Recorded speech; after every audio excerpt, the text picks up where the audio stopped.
आचार्य प्राचार्य नारायण झा जी, सामने उपस्थित सिंडिकेट के सीनेट के सदस्य आदरणीय गोपाल चौधरी जी, संस्कृत विश्वविद्यालय के सीनेट के सदस्य संजीव जी, यहाँ पर उपस्थित सभी वरिष्ठ आचार्य प्राचार्य जो अपनी सेवाएं विश्वविद्यालय को दे चुके हैं, समाज को दे चुके हैं, आज यहाँ उपस्थित हैं। यहाँ पर उपस्थित अन्य आमंत्रित अतिथिगण, एनसीसी के कैडेट्स, एनएसएस के स्वयं सेवक, सभी विद्यार्थी यहाँ पर उपस्थित हैं, महाविद्यालय के आचार्यगण, पत्र और मीडिया के साथ। जैसा बताया गया है कि साहित्य अकादमी नई दिल्ली ललित नारायण जनता महाविद्यालय के साथ मिलकर कथाकारों पर 2 दिवसीय सम्मेलन आयोजित है। किसी महाविद्यालय के लिए बहुत गौरव की बात है कि वो भारतीय संस्था से जुड़ करके, अखिल भारतीय स्तर की संस्था से जुड़ करके अपनी भाषा में, अपनी वाणी में कुछ देना चाहता है, कुछ सुनाना चाहता है, नई पीढ़ी एक आदर्श देना चाहता है, एक वक्तव्य देना चाहता है, नई पीढ़ी को सुनाना चाहता है। मैं बधाई देता हूँ महाविद्यालय को इस कार्य के करने के लिए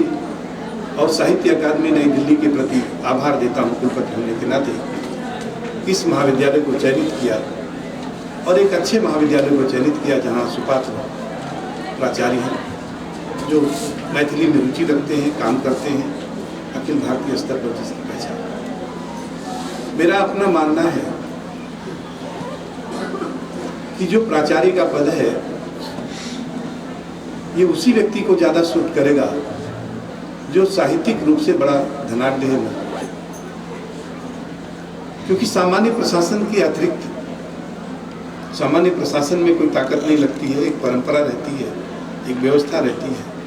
आपको जो प्रशासन करना होता है वो अपने से जूनियर लोगों के साथ मिलकर के करना होता है। लेकिन एकेडमिक एडमिनिस्ट्रेशन, सामान्य प्रशासन में अगर जिले में जिलाधिकारी होगा तो सर्वोच्च पदाधिकारी होगा, एसएसपी होगा, सर्वोच्च पदाधिकारी विभाग का जिले का होगा, उसके नीचे जो भी होंगे सब एडिशनल होंगे या अतिरिक्त होंगे या सबऑर्डिनेट होंगे, दूसरी तरह के अधिकारी उसके साथ होंगे और किसी भी अधिकारी का वेतनमान उससे ज़्यादा नहीं होगा, न पद की गरिमा उससे ज़्यादा होगी। लेकिन शैक्षिक प्रशासन में किसी भी महाविद्यालय में प्राचार्य का वेतनमान भी टीचरों से कम हो सकता है, प्रोफेसर से, योग्यता भी उससे कम हो सकती है। यहाँ तक कि कुलपति जो होता है विभिन्न विश्वविद्यालयों में, वो भी वहाँ पर रहने वाले प्रोफेसर से कम वेतन पाता है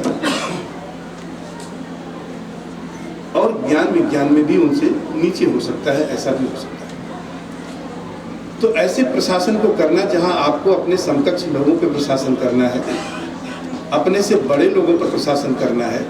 ये बड़ा कठिन दायित्व है और बहुत बड़ा अधिकार है। मेरा अपना मानना है कि जो एकेडमिकली स्ट्रांग होता है वो शैक्षिक प्रशासन को बहुत अच्छे से कर लेता है, उसको कठिनाई नहीं होती है, कोई दिक्कत नहीं होती। नारायण जी झा जी अपने एकेडमिकली भी बहुत स्ट्रांग हैं, रिच हैं और उसी रिचता के नाते, उसी धनाढ्यता संपन्नता के नाते प्रशासन भी बहुत सहजता के साथ कर लेते हैं। किसी महाविद्यालय में ड्रेस कोड को लाना बहुत बड़ी चुनौती है, सामान्य चुनौती नहीं है और उसको उन्होंने चुनौती भी नहीं समझा और लागू कर दिया, लोगों ने स्वीकार किया विद्यार्थी। ये बड़ी बात है, ये उनकी कुशलता है, उनकी कार्य क्षमता है, उनकी कार्यशैली। जो महाविद्यालय में हमने 2-3 कक्षाओं को लेकर छात्रों से बात किया, बड़ा इशू इस समय बिहार के लिए राष्ट्रीय शिक्षा नीति को लागू करना था, उसको अमली जामा पहनाना था। बिहार सरकार